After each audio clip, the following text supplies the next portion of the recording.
tarde. We have two talks in the next segment, Nós and the temos first duas palestras speaker, no please próximo, welcome na próxima Dr. sessão. Andy Mia, who will Eu gostaria de speak chamar on o Dr. gene Andy doping, Mia, que vai falar bioethics in the sobre a future of sport. bioética e o futuro dos Dr. Mia. esportes.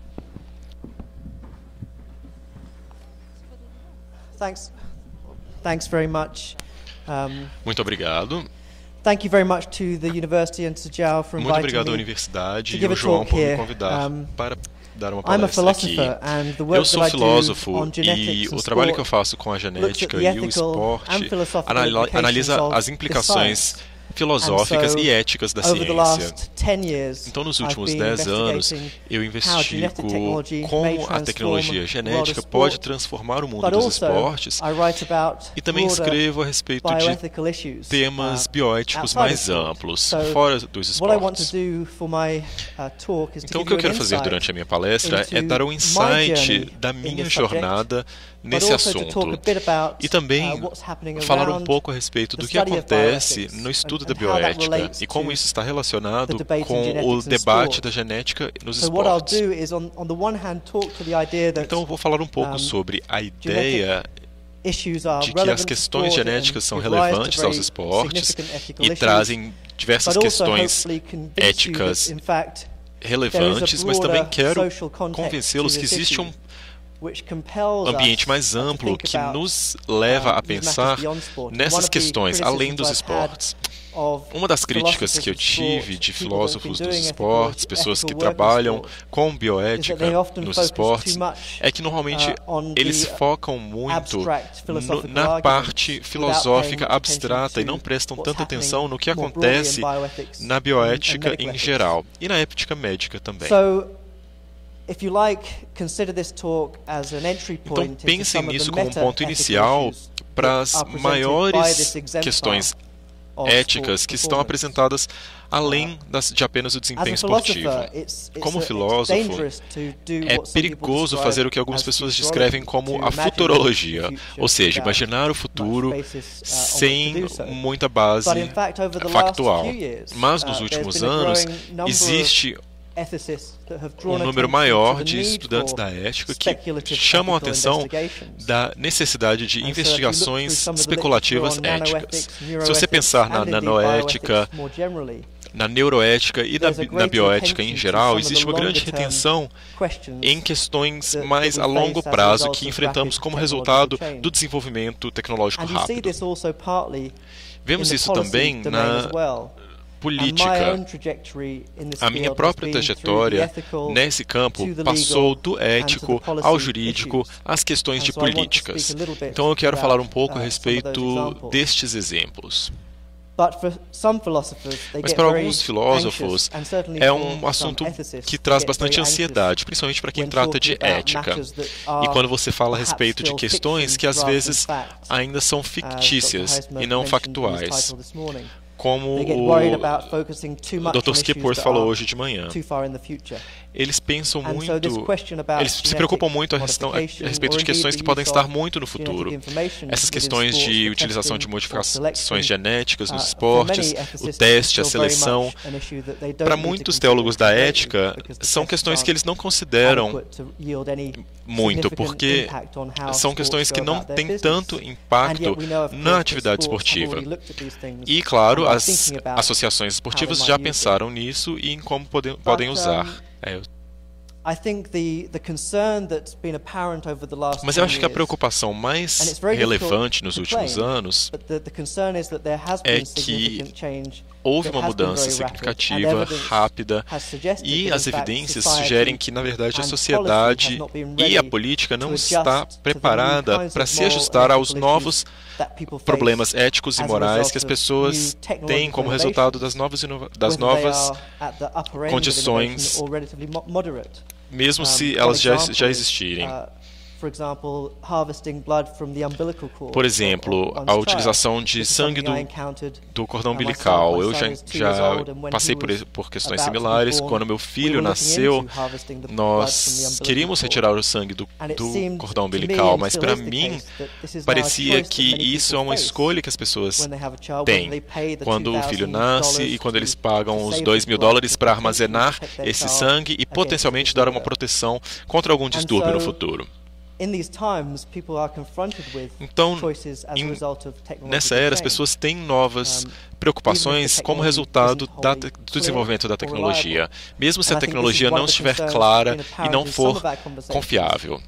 Isso é algo que os pesquisadores já deixaram claro, que da perspectiva ética, o dilema é que esses produtos já estão sendo comercializados, estão disponíveis na internet, então pode haver uma responsabilidade em como nós vamos expor isso aos consumidores. Se você quiser colocar isso no contexto das nossas discussões atuais, da genética do esporte, da possibilidade de melhoria genética, o ponto principal é que o valor da ética especulativa vai além das necessidades de políticas atuais. Então, nós precisamos pensar nos resultados, nos objetivos a longo prazo das pesquisas, as aplicações possíveis que isso pode ter e levar em consideração se esse é o tipo de sociedade que queremos ter no futuro. Se não, o que devemos fazer a respeito.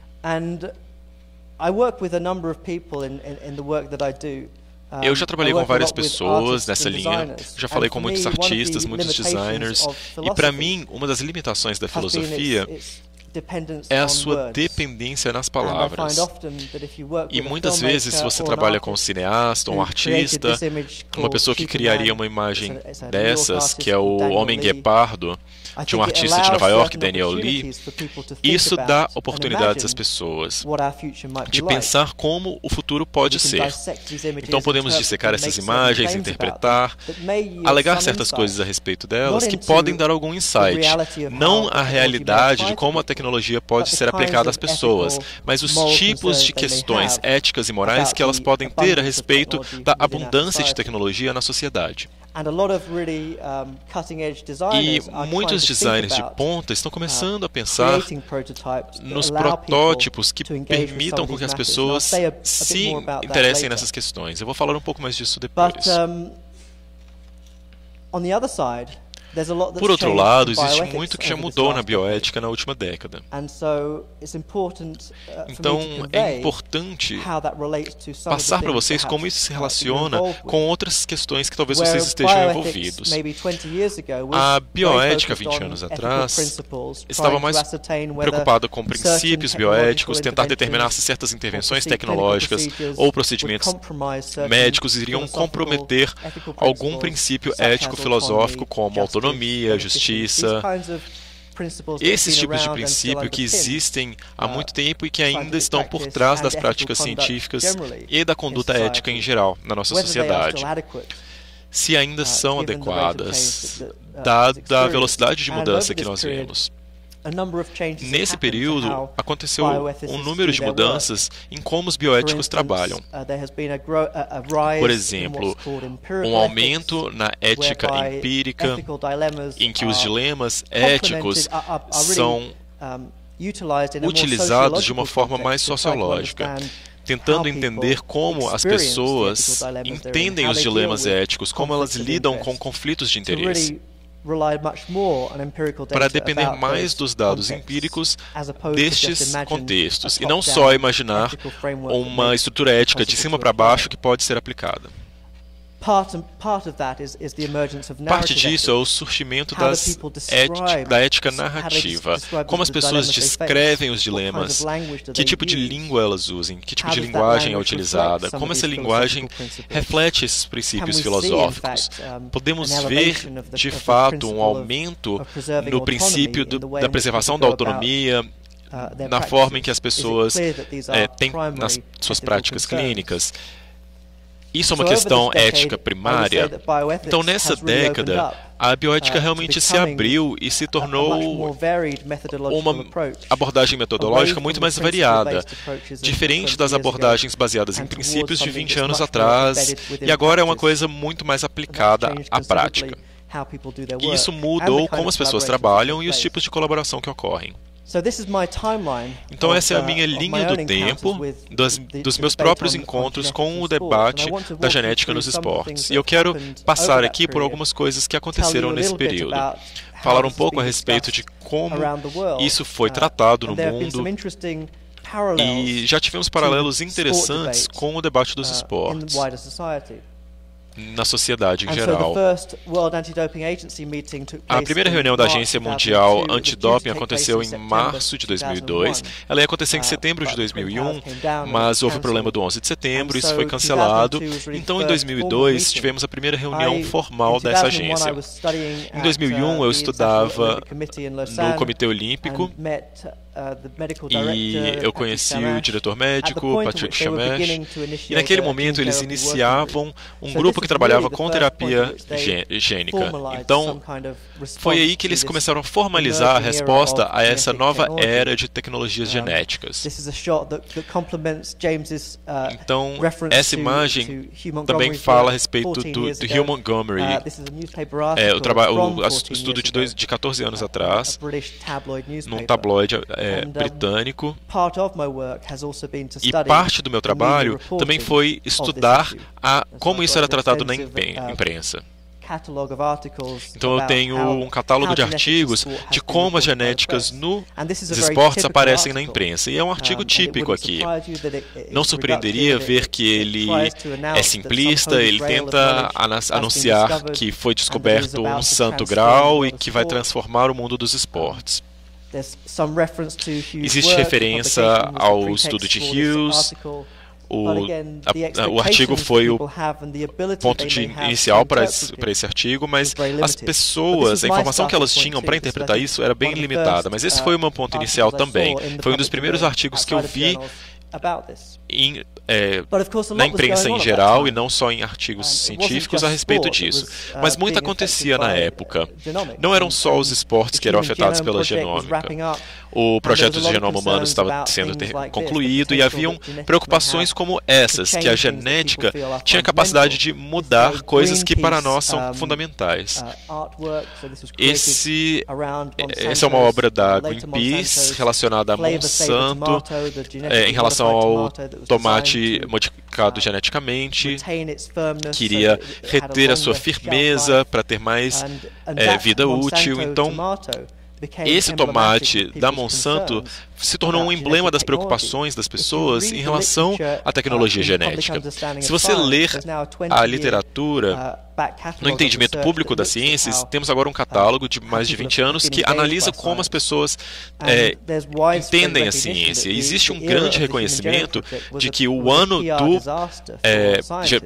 da conclusão do projeto Genoma Humano foi um problema nas relações públicas, porque as pessoas extrapolaram a partir disso de onde a ciência estava agora e onde que ela iria se as pessoas não protestassem. As pessoas estavam preocupadas com a ideia da modificação genética, principalmente na utilização na cadeia alimentar. Nos esportes, nessa época, tínhamos uma preocupação mais geral, não só a respeito disso na ética dos esportes, mas que isso poderia comprometer o que é ser humano, ou isso poderia comprometer o potencial evolutivo. E isso é parte da narrativa pública em volta desse tema. Também é uma forma de explicar o tipo de pânico moral nesse assunto em alguns campos. Eu acho que esse conceito é algo sociológico que descreve certos interesses que aparecem na mídia que acaba apresentando certas preocupações. Podemos dizer que existe um pânico moral na tecnologia genética nos esportes. Uma das primeiras intervenções legais em termos de políticas foi na Austrália. A Comissão de Reforma Jurídica da Austrália publicou um relatório em 2003 que ainda pode ser acessado online. Ele tem cerca de 2.000 páginas, é um documento grande que tem um capítulo dedicado especificamente aos esportes. E ainda é um bom ponto de referência para o resto do mundo pensar a respeito das implicações jurídicas da utilização da informação genética nos esportes. Ele está focado principalmente nesse aspecto. Mas mesmo esse desenvolvimento na Austrália foi rapidamente refletido num desejo de não falar muito a respeito disso. As pessoas se preocupavam nessa época que qualquer pesquisa relacionada com uma tentativa de identificar um talento ou pensar em aplicar as técnicas genéticas nos esportes teria uma conotação de doping. E isso foi uma época que a Agência Mundial Antidoping havia acabado de iniciar a inclusão do doping genético no código deles. Na época, em 2002, início de 2003, as pessoas no mundo esportivo ainda não tinham pensado muito a respeito dessa questão. Elas não conheciam bem isso. Mas assim que a agência colocou isso no código, isso apareceu por todas as federações esportivas, as pessoas começaram a se tornar nervosas a respeito desse tipo de pesquisa. E eu me envolvi em algumas tentativas de tentar criar políticas e diretrizes que efetivamente foram armazenadas. Eu sei que isso não é uma palavra muito boa de se utilizar na tradução, mas eles tentaram restringir isso. O governo tentou porque talvez o governo seria visto como se estivesse mexendo com os atletas. Mas ele permanece um documento crucial. Em 2003, eu apresentei a declaração de... Eu estive na reunião de Estocolmo da Agência Mundial Antidoping, que foi a segunda reunião mundial sobre o doping genético, e o foco era principalmente nos testes genéticos. Isso era uma época em que os testes que o Steven mostrou ontem, eu vou mostrar ele aqui de novo, começaram a ser comercializados. Foi em 2004 que ele surgiu no mercado, mas foi a época em que o teste genético era uma realidade e era uma época em que você lia artigos de clubes esportivos que pensavam em utilizar essa tecnologia para identificar os talentos. Então, um dos desafios da mudança tecnológica rápida é que as políticas muitas vezes estão atrasadas em relação à comercialização. As pessoas chegam ao mercado antes de existir algum pensamento a respeito da sua regulamentação. As preocupações que o Steven mencionou, essas imagens de crianças no folheto, na verdade na segunda página, era um exemplo da preocupação ética que a agência tinha a respeito dessa tecnologia. Não eram confiáveis, tínhamos poucos estudos que davam lastro a essas alegações das empresas, então a preocupação é que isso seria um detrimento à participação nos esportes.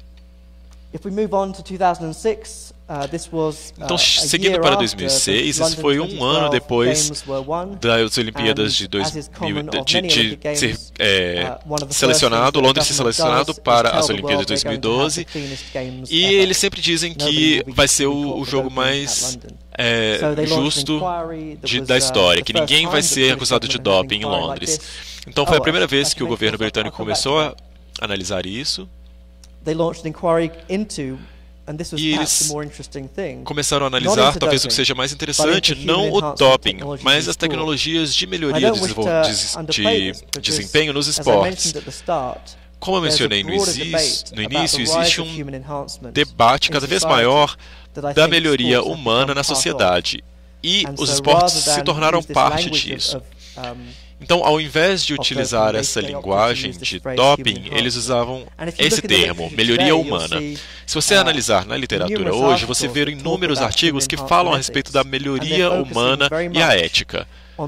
E eles se focam em como as tecnologias médicas estão sendo utilizadas para ir além da terapia e dar lastro a decisões de estilo de vida. Então, voltando a 2006, um outro marco importante foi, no pensamento a respeito desse debate ético, o papel da ética nessas conversas, foi que a agência criou um painel de revisão das questões éticas. Isso foi testado pela primeira vez em relação às câmeras hipóxicas. Então, pela primeira vez na história, a agência tentou decidir se essas tecnologias iriam comprometer a fundação ética dos esportes. Is that when people often say that there are rules in sport, you have to follow them. You sign up to the rules. If you break them, you're cheating. This is unfair. At this particular time, hypoxic chambers were legal. But if WADA had been successful in trying to prohibit them, then they would have been banned. E se eles tivessem sucesso nesse tipo de proibição, elas teriam sido banidas. Então, nós tivemos uma mudança completamente na percepção da tecnologia. A tecnologia continua sendo a mesma, mas às vezes isso revela quanto que esses julgamentos podem ser frágeis e tênues. Se estiver dentro das regras, tudo bem. Se não estiver, então tem problema. E como eu previ a minha interpretação do que aconteceu, eu participei de algumas das conversas sobre isso, foi que o lobby científico, ou seja, as pessoas que tinham desenvolvido aquela tecnologia nos últimos 20 anos, foram muito eficazes quando tentaram convencer a WADA de que as alegações de que aquilo representava riscos para a saúde eram exageradas, que aquilo não ia comprometer o espírito do esporte, que o espírito do esporte é um termo que é usado como benchmark para determinar se algo é legítimo ou não, se vai contra a ética dos esportes ou não. Então, os donos da tecnologia venceram. Eles conseguiram usar os argumentos corretos e provar que os argumentos contra essa tecnologia não eram válidos e permaneceram então legítimos no mundo dos esportes. Em 2007, novamente, uma das coisas que nós desenvolvemos, parcialmente no contexto dessas primeiras iniciativas, foi um posicionamento sobre testes genéticos na ciência dos exercícios. A pessoa responsável por esse documento estava aqui, ou falou ontem, fez uma palestra ontem, o Dr. Williams. Muitas dessas pessoas que estão aqui estavam tentando ajudar os cientistas a criarem o argumento certo para fazer as pesquisas sem as preocupações que estavam sendo confrontados naquela época, no início das pesquisas, em termos de modificação genética ou doping. No ano seguinte, eu li um artigo do Washington Post, e era um ponto de transição para mim, no termos do assunto das minhas palestras, porque a maioria do que eu tinha escrito naquele período argumentava que a modificação genética seria algo bom para os esportes. E eu não falava sobre ser viável ou não, ou quanto tempo demoraria. Mas os esportes de elite, em partes, baseavam-se nos melhoramentos de performance. Nós estávamos levando os atletas sempre na direção de melhores performances. Então, isso era uma característica das performances dos esportes de elite na modernidade. Então, poderíamos contar na tecnologia para ajudar esses atletas a serem melhores ou mais rápidos, ou para nos dar novos insights, para revelar que algumas das tecnologias usadas antigamente não eram tão boas quanto pensávamos. E então isso nos levava a pensar como poderíamos organizar os esportes, que outras maneiras poderíamos organizar os esportes. E isso tinha muito a ver com outros debates que também estavam acontecendo na sociedade. Então havia uma disposição maior de utilizar a tecnologia para fins não terapêuticos, sejam genéticos ou não. Então essa ideia de que os esportes e os atletas que estavam protegidos pelas políticas da WADA estavam realmente protegidos, eu questiono muito. Eu questionei muito isso, mas eu também argumentei que o melhoramento humano não era algo que deveríamos ter medo ou ficar ansiosos, mas sim algo que nos se tornaria parte da nossa vida diária. E com o passar do tempo, isso ficaria cada vez mais aparente de diversas maneiras. Para mim, parece que se os esportes continuarem nesse mesmo caminho, resistindo às mudanças tecnológicas, os valores subjacentes, os interesses que as pessoas têm nisso, se tornariam incongruentes ou inconsistentes com a sociedade no geral. E ao longo dos anos, isso levou a diversas investigações. Estamos pensando como podemos diferenciar entre diferentes tipos de melhoramentos de performance. Será que podemos desenvolver tipos de melhoramentos ou regras que poderiam nos ajudar a pensar sobre os limites éticos, as questões éticas envolvidas no melhoramento genético? Eu vou falar individualmente deles, mas para dar uma ideia para vocês, se nós começarmos aqui do lado esquerdo e seguirmos nessa direção, esse é o meu contínuo da minha linha de pensamento sobre o melhoramento humano. Para mim, este é o contínuo em que as tecnologias médicas devem operar, conforme suas aplicações se tornem mais numerosas e frequentes. Então, uma parte disso reconhece que essas aplicações individuais, inoculações, no começo da vida, exercícios, podem, de certa forma, nos tornar mais resilientes a doenças, podem nos trazer a um nível de função anormal que nós podemos identificar de forma quantificável, no tempo certo, oportunamente. Também podemos distinguir entre diferentes tipos de melhoramentos que passariam desse nível normal, esperado ou tolerável. Reconhecendo o fato de que muitos países no mundo incluem, por exemplo, o flúor na sua água, no seu suprimento de água. E isso não é uma tentativa de mudar a nossa biologia, apenas de nos proteger de danos ambientais, sejam eles causados por humanos ou não. Ao mesmo tempo, o próximo estágio, nós passamos dessa parte da resiliência para uma modificação do estilo de vida ou fins cosméticos. Então, por exemplo, cirurgia plástica. A cafeína pode ser incluída como uma substância que as pessoas tomam, acreditando que isso vai melhorar o seu funcionamento e o seu estado de alerta durante o dia, ou seja, mudando o seu estilo de vida. Sejam as evidências boas ou não que dão suporte a isso. Depois, nós temos os melhoramentos que vão além das normas individuais, por exemplo, o alongamento da perna. Poderia ser uma tecnologia que compromete algumas das normas éticas que nós temos. O uso de Ritalina também. Uma das preocupações sobre a Ritalina é que nós temos essa medicalização do comportamento, em que nós podemos propor que, na verdade, aplicar esse tipo de medicamento às crianças vai além do que é necessário clinicamente, e cada vez mais as pessoas querem tratar o comportamento com medicamentos, além de doenças específicas que as pessoas têm. Então, esses são exemplos da teoria da medicalização. E está ficando claro que a medicina tem uma linha tênue entre terapia e melhoramento. Cirurgia de laser para os olhos. Temos um exemplo. Se você já fez cirurgia de laser nos olhos, quando você chega a uma clínica, o médico diz para você que você vai sair de lá com visão de alta definição. Imaginem só, a visão de alta definição. E você pode ter uma visão de 20/15, que é melhor do que a média dos seres humanos. E isso parece realmente estar melhorando o estilo de vida das pessoas, porque isso vai além do que é normal, ou apenas traz as pessoas de volta ao nível da normalidade. Nos esportes, isso também tem sido aplicado. As clínicas de laser falam sobre os efeitos da tecnologia deles, por exemplo, em atletas como Tiger Woods.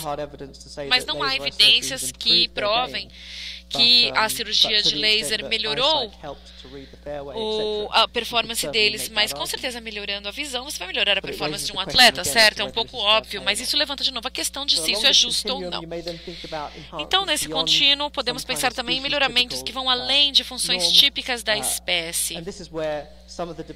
E aí que temos algumas das discussões sobre melhoramentos transhumanos radicais, que se tornam até um pouco lúdicos. Imaginem poder dar funções às pessoas que a espécie humana nunca teve até hoje. Por exemplo, humanos que podem voar, humanos que podem nadar ou que têm nadadeiras.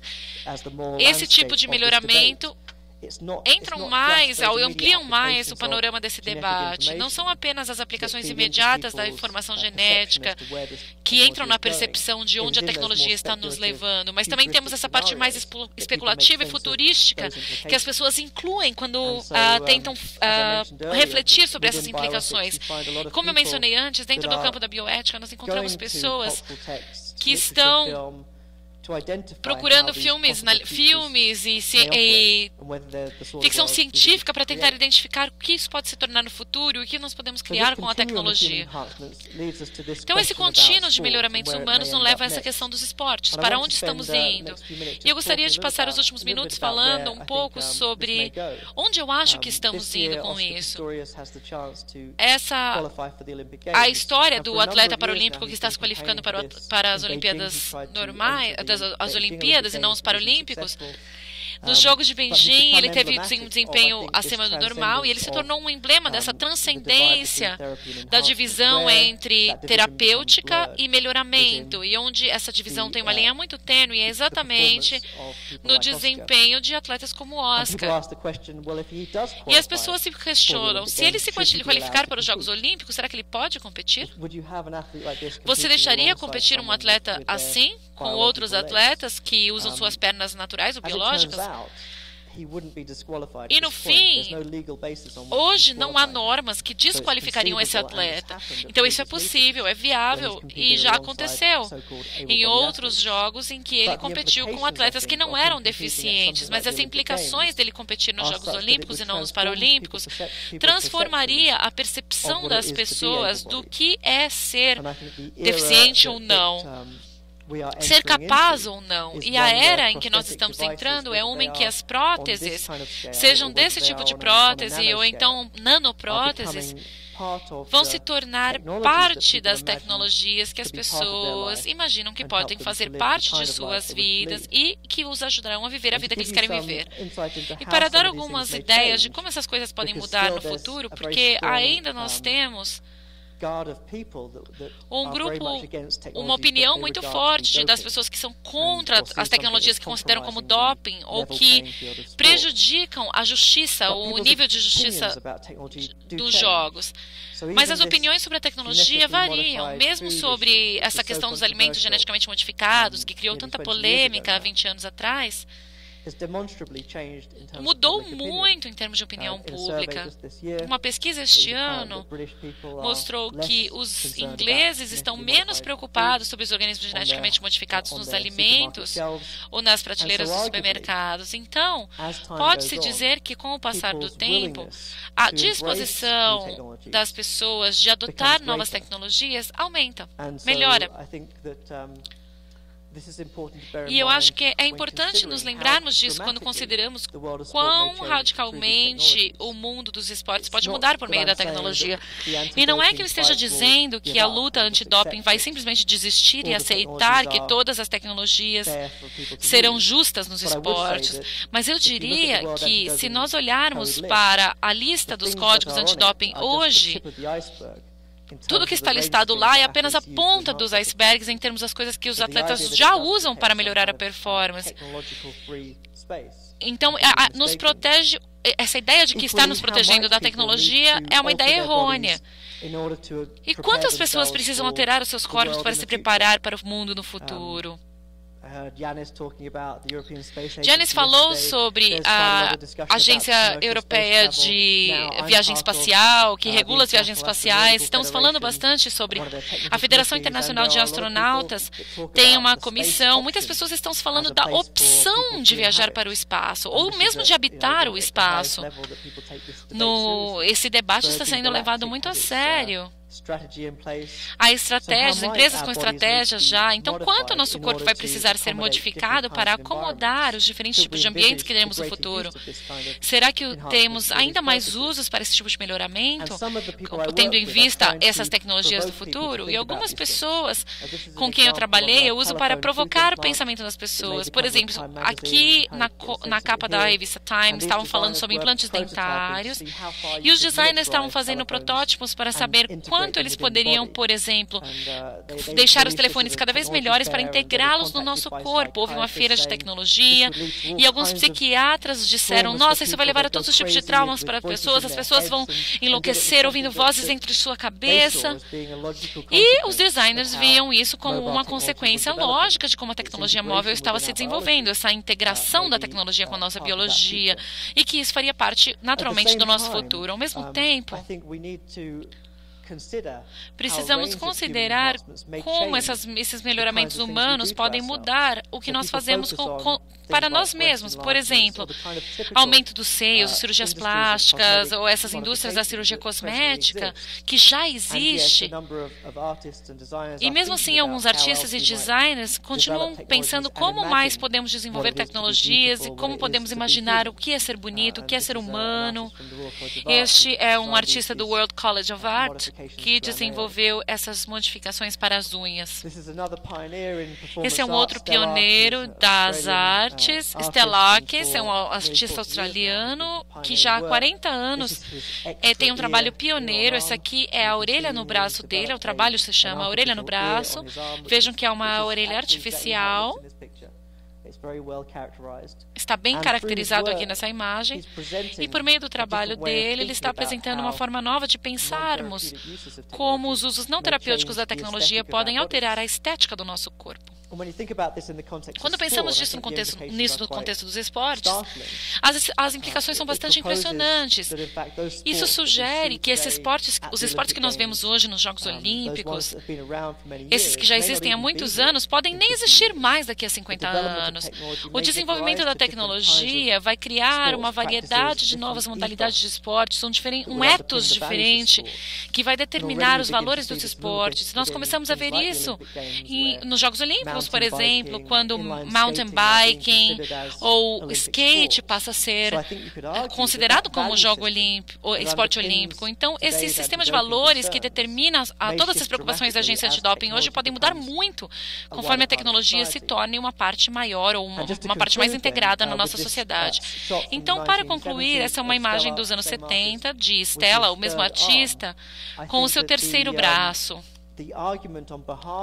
O argumento a favor das modificações genéticas nos esportes e do uso de melhoramentos de performance no geral é que os esportes e os atletas estão expandindo as barreiras daquilo que nós conhecemos humanamente como limites de desempenho. E em vez de apenas ter políticas antidoping que tentam pegar as pessoas que estão roubando nos esportes, parece que a obrigação é investir em formas de melhoramento mais seguras, para que os atletas não se coloquem em uma posição em que eles têm que ir ao mercado negro, comprar substâncias que são perigosas para a sua saúde. E é aí que eu gostaria de terminar. Muito obrigado.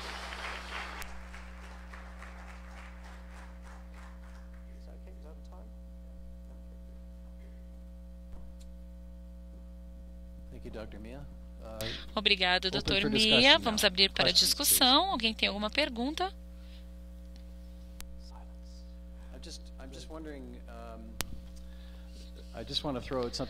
Eu gostaria de criar uma polêmica aqui. Nós temos foi uma grande palestra, e eu estou me perguntando se o rapaz com a orelha no braço fala com a própria mão. Sim, na verdade o projeto, primeiro ele desenvolveu a orelha, então ele trabalha, e depois ele vai inserir um chip que vai estar conectado à internet para que todo mundo possa se conectar e ouvir o que a orelha dele está ouvindo, imagine só. Então a polêmica nos esportes, em comparação à população geral, ao consumidor geral, por exemplo, nós podemos fazer cirurgia laser para ver melhor ou não usar mais óculos, mas não vamos ganhar 2,5 milhões de dólares ganhando uma medalha de ouro, fazendo uma carreira nos esportes. Acho que essa é a diferença para os atletas. Então, você acha que há uma diferença ética entre, por exemplo, alterações nas unhas ou poder correr 100 metros em 7 segundos? Sim, essas modificações estão mudando as condições dos esportes. Um dos exemplos recentes foram os trajes de banho na natação. Até recentemente, estavam se desenvolvendo muito rápido, e a cada jogo olímpico, a cada Olimpíada, acho que Sydney foi a primeira vez que os trajes foram vistos como inovação e ajudando os atletas a nadarem mais rápido. E alguns anos antes, a WADA baniu esses trajes de banho porque achava que elevavam o corpo um pouco acima da água e isso mudava as características do esporte. E quando isso acontece, às vezes algumas pessoas querem dizer, chega, não vamos mais fazer desenvolvimentos nessa área. Mas ao mesmo tempo, os esportes se preocupam com o dinheiro. Então, podemos listar tantas tecnologias ou inovações tecnológicas que foram introduzidas para tornar os esportes mais atraentes para os espectadores, que não tem a ver com a integridade dos esportes em si, mas tentar certificar de que haja investimentos suficientes para que as pessoas continuem interessadas nos esportes. Então, com certeza, há algumas formas em que esses exemplos mudam as regras do jogo, mas não tornando os esportes piores, mas sim melhorando a questão da competitividade. Você disse durante a sua palestra que você achou que nós deveríamos estar abertos aos melhoramentos nos esportes. E as imagens que vêm à minha mente são, por exemplo, o homem guepardo, ou seja, um melhoramento ali. Então, os atletas, por exemplo, amputando seus próprios membros para fazer melhoramentos. Você realmente quer que isso aconteça? Eu não tenho certeza que chegaria a esse ponto. Não tenho certeza. Se pensarmos no Oscar e nas pernas dele, elas são muito boas para correr, mas ele não consegue ficar em pé sem se segurar. You could have your day legs, but I think there's still a degree of restriction. Sim, mas eu acho que ainda há uma restrição na tecnologia que tornaria algo traria mais desvantagens do que vantagens em cortar suas próprias pernas. É claro que já me perguntaram isso antes. E as pessoas acham que os atletas vão cortar uma parte do corpo. Mas eu acho que essa preocupação com o risco de coisas radicais, os atletas fazendo coisas radicais, é o mesmo tipo de preocupação das agências antidoping. Eles acham que eles têm que restringir as oportunidades que os atletas têm de fazer mal a eles mesmos. E é por isso que eu acho que eles têm que mudar para a criação de formas mais seguras de melhoramento para que os atletas não escolham coisas que podem fazer mal a eles mesmos. Eu gostaria de perguntar em português. Eu fui atleta e sei bem o que I was an athlete.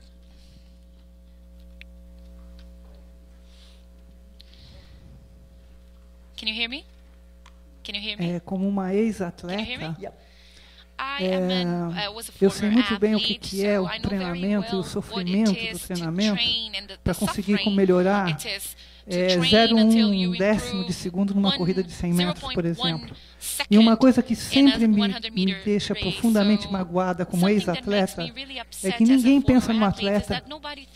Então, quando se condena o atleta porque ele está tomando isso, fazendo aquilo, quem que está empurrando o atleta para conseguir o melhor resultado? É a sociedade. Então, o que a sociedade está fazendo para evitar que ele faça esse abuso? Absolutamente nada.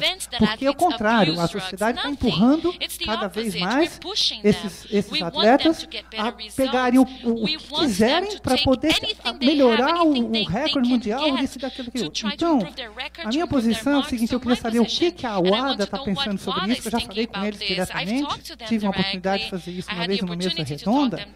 O que a WADA pensa quando ela pensa que vai pegar um atleta que está dopado? Me desculpa, mas todos estão dopados. Me desculpa, todos, literalmente todos, de A a Z estão dopados. Então, que história é essa de pegar condena este e se condena o atleta? Não se condena o técnico, o sponsor, os caras que estão financiando o atleta, a plateia que está batendo palma para todos os outros que estão também dopados. Então, como é que está sendo avaliado isso? Você, como filósofo, eu gostei muito dessa coisa do filósofo, porque eu acho que vocês têm que entrar nisso com muita força para defender os atletas. Porque eu acho que a profissão de atleta tem que ser uma profissão de alto risco e tem que ser regulamentada como profissão de altíssimo risco. Porque eu já vi pessoas de 14 anos, que é o caso aqui no Brasil, de atletas com 14 anos sustentando a sua família e que, porque tomou um cafezinho um pouquinho antes da competição, foi banida do seu emprego de sustentação da família com 14 anos. Então, como é que a gente lida com isso? Então, eu acho que isso é uma boa oportunidade para eu colocar isso, que eu gostaria de ter muito a sua opinião. Uau! Desculpa o desabafo, mas eu acho que tem que começar a ser falado isso, porque as pessoas fazem todas as coisas para o atleta ficar. E eu acho que a gente tem que pensar nisso com muita seriedade. Muita seriedade. Eu disse wow de uma forma positiva. Eu concordo com você. Foi a situação do Ben Johnson que levantou essa questão no Canadá e revelou que não é algo que os atletas fazem sozinhos. Tudo que está em volta deles os estimula a fazer isso. Eles querem melhor desempenho e por isso acessam essas drogas e usam elas de forma sistemática. Então, 20 anos depois, nós sabemos que não é só o atleta, mas é todo um sistema que motiva, incentiva os atletas a assumirem esses riscos, que às vezes são até desnecessários, às vezes são muito perigosos.